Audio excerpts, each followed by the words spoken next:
adalah lembaga pendidikan yang menyelenggarakan jenjang pendidikan formal baik dalam bentuk sekolah negeri maupun dalam bentuk sekolah swasta. Pendirian sekolah bertujuan untuk memberikan pengajaran, mengelola, dan mendidik para siswa dan siswi melalui bimbingan yang diberikan oleh para pendidik atau guru. Lalu, apa sih yang disebut dengan perilaku hidup bersih dan sehat? Perilaku hidup bersih dan sehat atau biasa disingkat PHBS adalah sekumpulan perilaku yang dipraktikkan atas dasar kesadaran sebagai hasil pembelajaran yang menjadikan seorang, keluarga, kelompok atau masyarakat mampu menolong dirinya sendiri di bidang kesehatan dan berperan aktif dalam mewujudkan kesehatan masyarakat.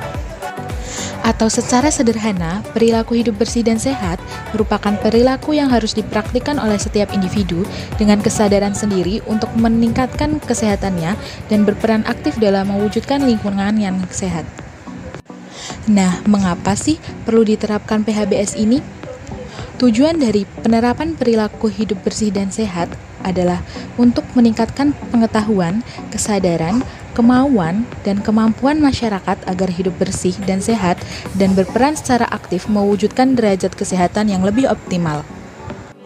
Sehingga dalam hal ini, penerapan perilaku hidup bersih dan sehat di sekolah diharapkan mampu menciptakan lingkungan yang bersih dan sehat, meningkatkan proses belajar mengajar, dan memberikan lingkungan sekolah yang sehat kepada siswa, guru, hingga masyarakat yang berada di lingkungan sekitar sekolah. Selanjutnya ada indikator perilaku hidup bersih dan sehat di sekolah. Yang pertama, mencuci tangan dengan air bersih dan air mengalir dengan menggunakan sabun.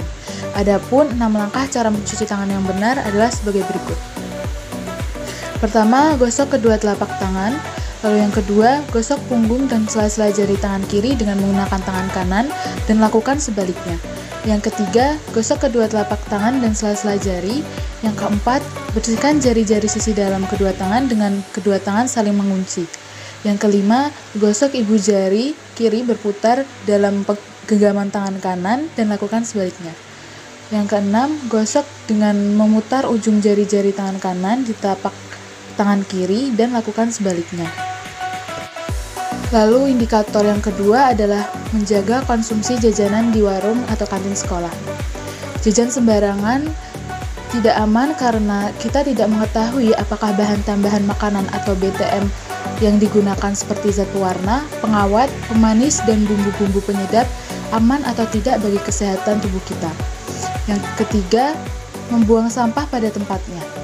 Sampah dapat menjadi tempat perkembangbiakan serangga dan tikus, menjadi sumber polusi dan pencemaran terhadap tanah, air, dan udara. Sampah juga dapat dijadikan sebagai media perkembangbiakan kuman penyakit yang dapat membahayakan kesehatan. Lalu indikator yang keempat adalah olahraga yang teratur dan terukur.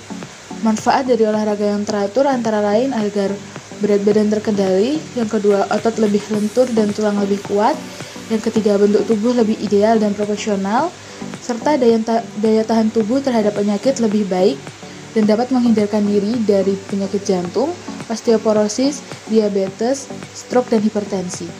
Lalu indikator yang kelima ada pemberantasan jentik nyamuk. Di sini rantai siklus hidup nyamuk perlu diputuskan sehingga nyamuk tidak berkembang biak di lingkungan sekolah, khususnya jentik nyamuk Aedes aegypti yang menyebabkan penyakit demam berdarah Dengue. Lalu nyamuk ini akan menggigit pada siang hari, yaitu ketika siswa sedang belajar, sehingga perlu dilakukan kegiatan 3M, yaitu menguras tempat-tempat penampungan air selama seminggu sekali, menutup tempat-tempat penampungan air dengan rapat, dan mengubur barang bekas yang dapat menampung air hujan. Lalu indikator yang keenam ada tidak merokok. Banyak sekali efek negatif yang ditimbulkan oleh rokok, antara lain terjangkit penyakit kanker paru-paru, kanker mulut, penyakit jantung, batuk kronis, kelainan kehamilan, katarak, kerusakan gigi, dan efek ketagihan, serta ketergantungan terhadap rokok. Dalam hal ini, sebatang rokok terkandung 4.000 bahan kimia dan 43 senyawa yang terbukti menyebabkan kanker. Bahan utama rokok adalah nikotin, tar, dan CO. Lalu untuk indikator berikutnya yaitu menimbang berat badan dan mengukur tinggi badan setiap bulan. Hal ini dilakukan untuk dapat mengetahui pertumbuhan dan perkembangan badan anak serta status gizi yang optimal. Lalu indikator yang terakhir adalah menggunakan jamban sehat untuk menjaga agar lingkungan selalu bersih, sehat dan tidak berbau, serta tidak mencemari sumber air di lingkungan sekitarnya, dan mencegah datangnya serangga kecoa atau lalat yang dapat menjadi faktor penyakit seperti diare, kolera, disentri, tipus, serta cacingan. Sekian materi yang dapat disampaikan oleh kelompok 6. Mohon maaf bila ada kesalahan. Sampai jumpa dan selamat bertemu kembali di video pembelajaran selanjutnya. Bye-bye.